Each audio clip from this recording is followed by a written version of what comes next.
everybody. Welcome to Wednesday Stash. I'm Debbie, and today we're going to talk about sauerkraut. So,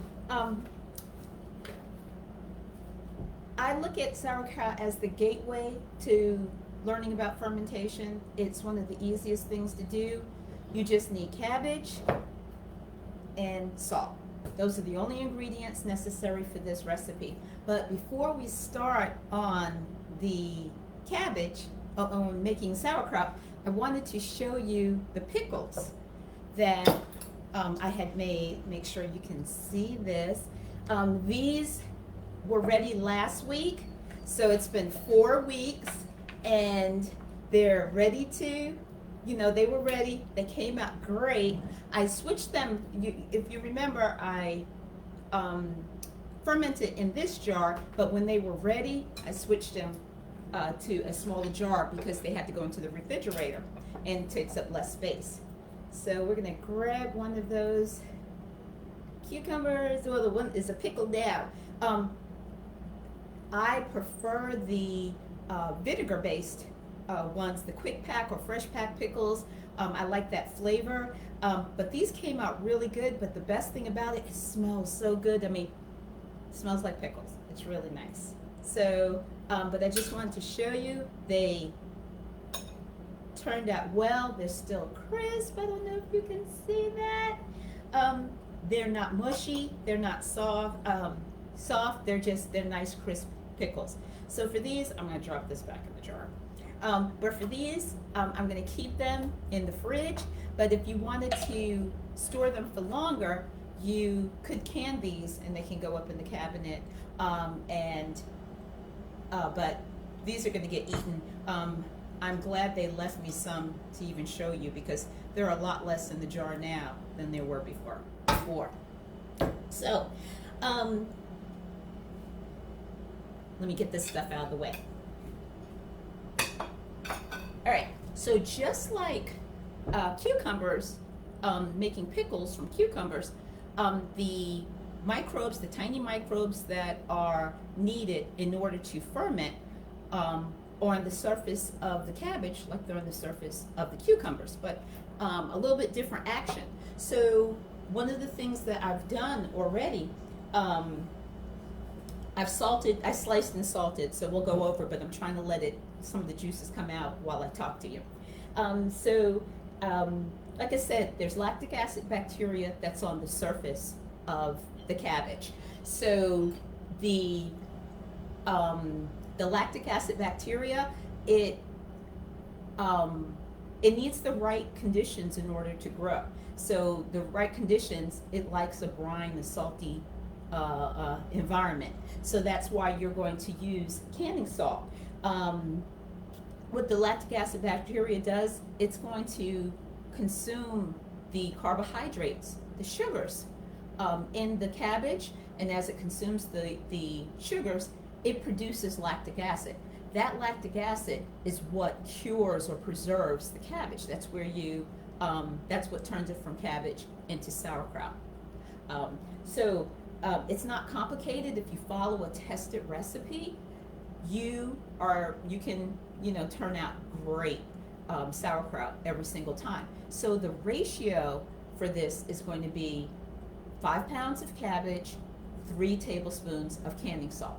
Now you want to use canning salt because canning salt is pure salt. There's nothing else in it. It has the right weight, molarity for preserving the cabbage. If you use something like flake salt, it's not going to be heavy enough. There's not going to be enough salt there. If you use, like, there are some of the like finishing salts, flake salt, you don't want to use that. You don't want to use regular table salt because it has the free-flowing agent in it, to keep it from turning into a rock. You want pure canning salt in order to make it. Also, you don't want to reduce the amount of salt because salt's the preservative. That's what's going to create the environment for the lactic acid bacteria, and that's the ideal environment for it to grow. And it inhibits, there are other types of bacteria that cause spoilage and cause foodborne illness that can make you sick. that's not the environment that type of bacteria like. So what we want to do is we want to have the environment that the lactic acid bacteria is going to thrive in, that it's going to really do well in. So the steps are, you're going to slice or finely chop your cabbage. I did that. Before you even do that, you want to rinse the cabbage in cold water and remove the outer leaves. So I have all my outer leaves are over here. I pulled those off. And then you're also going to remove any pieces of cabbage that just look terrible. You can see where, you know, it's damaged. You want to remove any damaged part. You don't want that in with your mix. And you're also going to remove the core. So if you see, like, of course you're going to slice the very bottom off. I did that, slice the bottom off.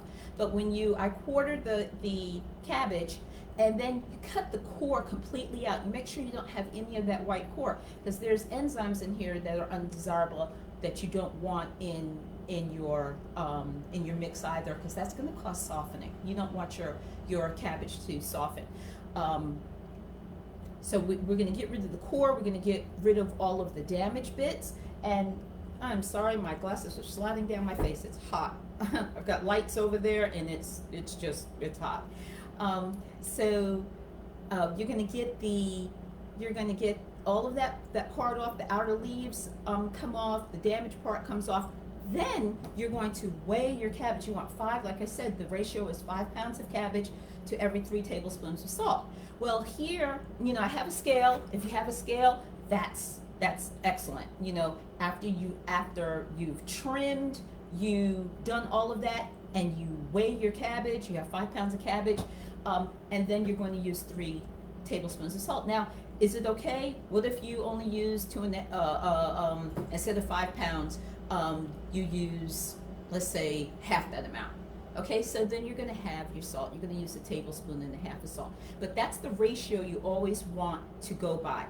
5 pounds of cabbage, 3 tablespoons of salt. If you use less cabbage, adjust your salt accordingly. If you're going to make more, yeah, you can make a lot more, then you're going to adjust your salt accordingly.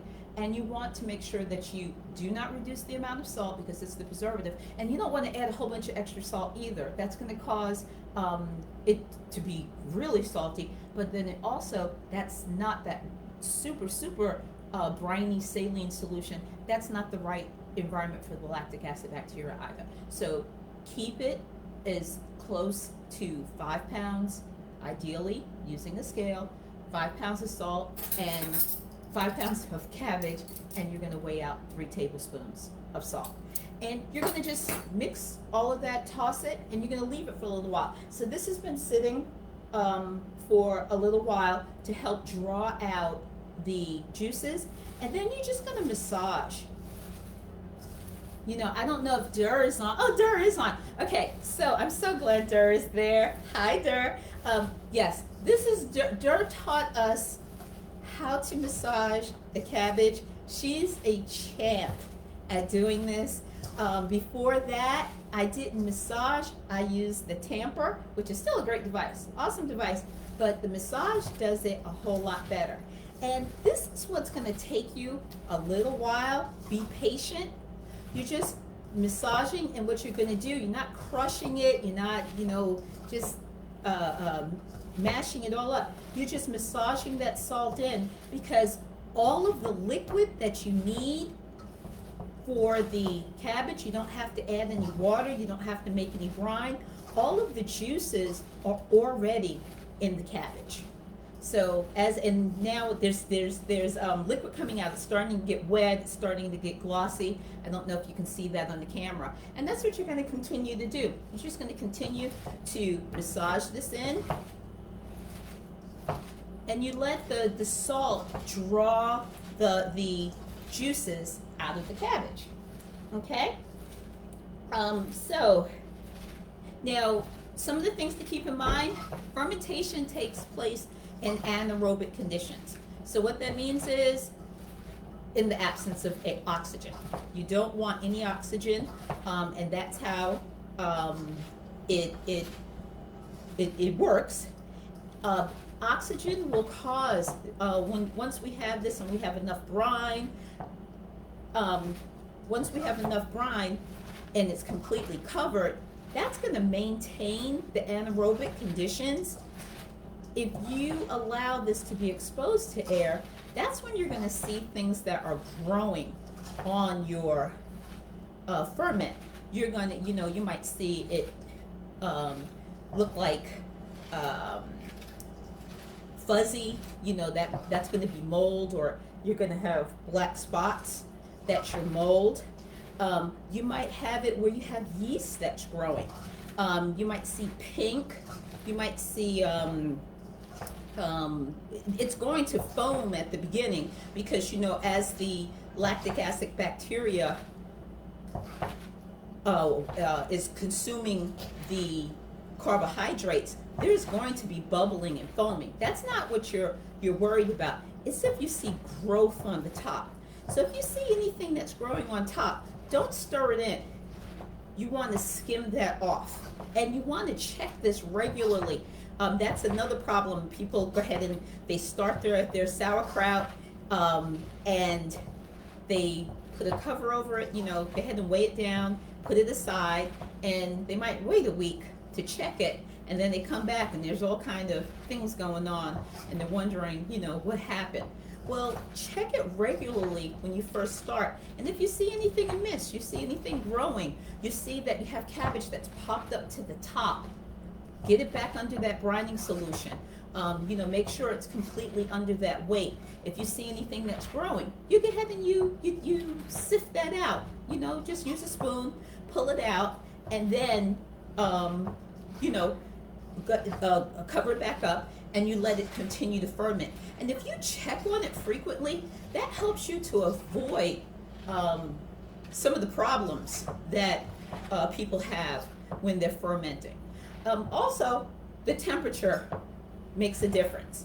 So as for proper fermenting, ideally 70 to 75 degrees, the temperature that we're most comfortable in. This is comfortable in as well. So you're looking for 70, 75 degrees. Now, if it's really cold, we're talking about of course, refrigerator temperature. You're not going to ferment in the refrigerator. Nothing's going to happen. It's not going to ferment. But, because it won't get started. But if it's like 50 to 60 degrees, this might take you as long as 3 months. It's too cool. It's just too cool. But at 70 to 75 degrees, you're going to have sauerkraut in 4 to 6 weeks. It's not as quick as the pickles. The pickles fermented in 3 weeks. This is going to take 4 to 6 weeks. But if it's 80 degregoing you have a really warm kitchen, you're doing it storing in a warm environment, that's going to be where you're going to have mushy. The spoilage microorganisms are going to really, it's going to spoil faster than it's going to ferment. And if you're in really hot conditions, 85, 90 degrees, that's when you're going to allow pathogens, foodborne illness-causing bacteria, like staph, which produces a toxin, and that toxin can make you really, really sick. So you do want to control the temperature that you ferment in. Now it's coming to summertime. Today is a pretty cool day, but it might get warmer. So you want to keep that in mind where you put this, where you store it. In the wintertime, it might be the other way around, where you want to make sure your kitchen is not too cool, or wherever you decide that you're going to ferment is not too cool for fermentation to take place. So just keep in mind, temperature matters. Now this is juicing up really, really well, and I'm going to continue.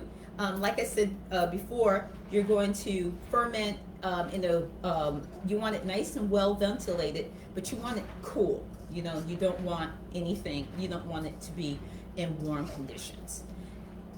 All right, so I'm going to start putting this in a jar. There are different containers that you can use to ferment in. you can use, I'm going to use this mason jar to ferment in because I like it. You can see all the way through. Now if you look over here, stop doing this for a second. You look over here, this is actually a fermentation crock, and it's really awesome device. It you know, you're going to, you know, it's just a regular crock, but I don't know if you can tell on the camera, but it has this well.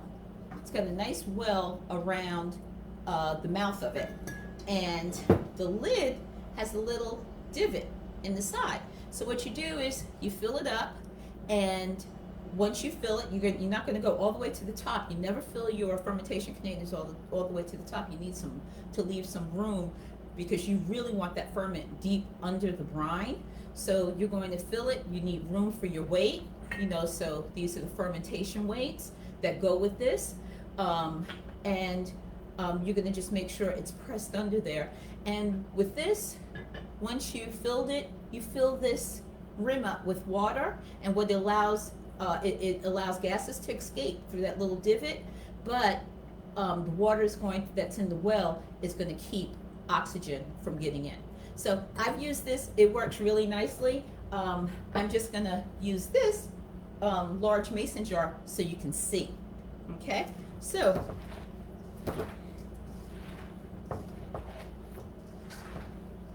all right, so I'm going to start filling up the jar, and I'm going to grab the funnel really quickly. Have the funnel washed over here waiting for me.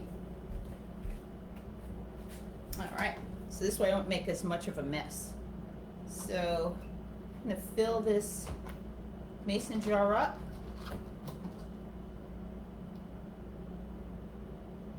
Bring it closer. And you can see how juicy. Massaging makes it, that's just a good technique to do it. It might be unfamiliar for some people. I know with me, I had been making sauerkraut for a long time, and the only thing I ever used was the tamper. I never massaged, and I like this method so much better.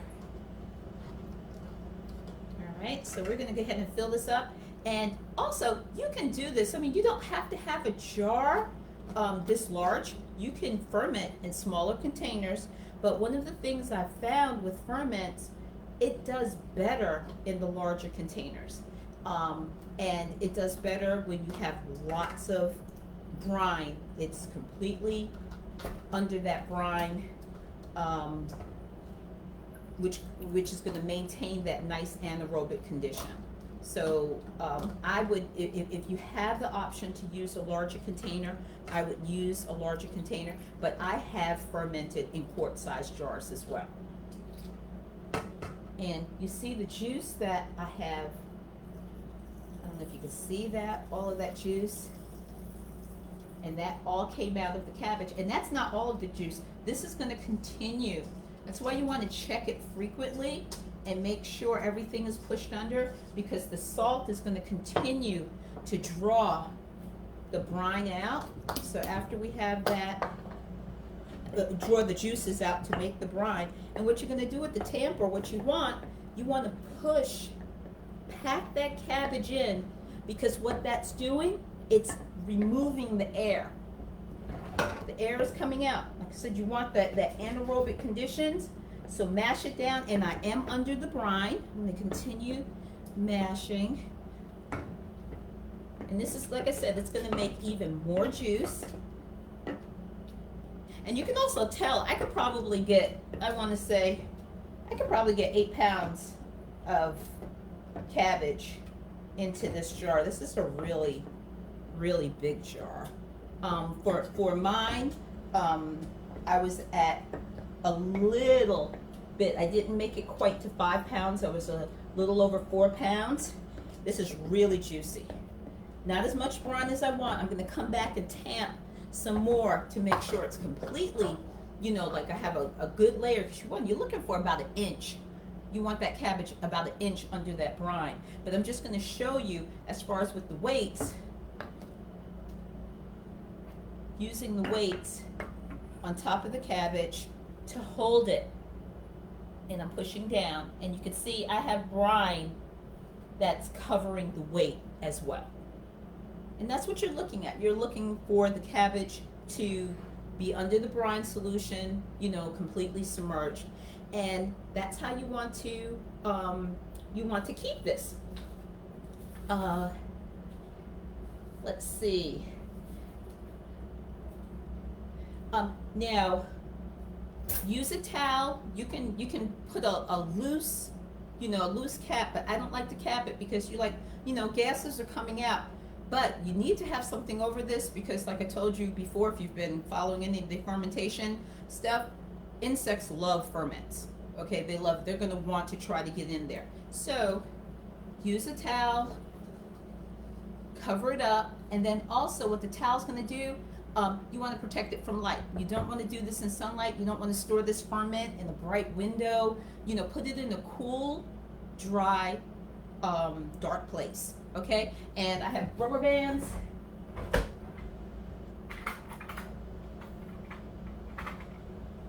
I have rubber bands that I'm going to use to keep that towel in place. And in 3 to 4 weeks, should have some nice sauerkraut. Check it at the beginning. You want to check it frequently. Make sure that cabbage is under there. Nothing is popped to the top. There's nothing on the top. Check it regularly. After 7 days, start tasting it. Now, I said it's going to take 3 to 4 weeks. Everything that's going to happen in here, as far as the pH dropping, is that lactic acid bacteria making the acid to cure this and preserve this. That's going to happen in the first 48 hours with that pH dropping to a safe level. That's another reason why you want to make sure that you're using the right amount of salt, because you want that to happen. You don't want it to be at a high pH for a few days, because that's going to allow bacteria to release toxins. Specifically, we talk about staph, the toxins, the pH dropping later is not going to destroy that. So you want to make sure that you're making something that's safe for you to eat. So check it every couple of days. Check it. At first, you're going to see bubbles. Don't freak out about bubbles. That's just the lactic acid bacteria in there consuming those sugars and giving off gas. What you're looking for is if you see anything growing on it. Just go ahead and skim that off. Okay. Now, once fully, like I said, the first 24 hours, that's what's going to happen. 48 hours, the pH is going to drop, but you're not going to have the flavor. And that's what the curing process is all about. In 7 days, taste it. 7 days, to me, it still tastes like salty cabbage. It does not taste like sauerkraut. But go ahead and taste it. And when it gets to check it regularly, when it gets the flavor that you're looking for, that's when it's time. You can go ahead and stick it in the refrigerator. You can freeze it. Sauerkraut freezes great. Or you can can it. But you want to do that when it tastes the way that you are looking for. And that nice sauerkraut taste might take 4 to 6 weeks. You're going to notice that the brine is it's not real cloudy, but it's a little cloudy now. You're going to notice that as the sugars are consumed, the brine's going to start clearing up some, and it's going to go from this bright green. You notice this green color. It's going to start turning like yellow. It's going to, as it cures, it's going to, get that characteristic sauerkraut look to it. So just keep an eye on it, watch it. I hope you decide to go ahead and try to make some, and if you do, please go ahead and, share pictures and, let me know, how did it turn out? And for those who love sauerkraut, you'll be happy with the results if you keep up with it, follow the recipe, keep up with it, keep it under the brine. It really does turn out well. So I am so thankful that you came to join me for Wednesday Stash. And next week, I'm going to talk about different ways to dry herbs. So I hope you'll join me on Wednesday. And thank you. I'm not going to rush off. Usually as soon as this is over, I'm like gone. I wanted to see if there was any questions, so I'm going to check and see. Let's see. Nobody's asked any questions. So But I will, you know, do my shout outs and say, hi Louise, hi Dur, hi Julie, hi Peggy. And thank you for joining me on Wednesday Stash. And I will see you next Wednesday. Bye.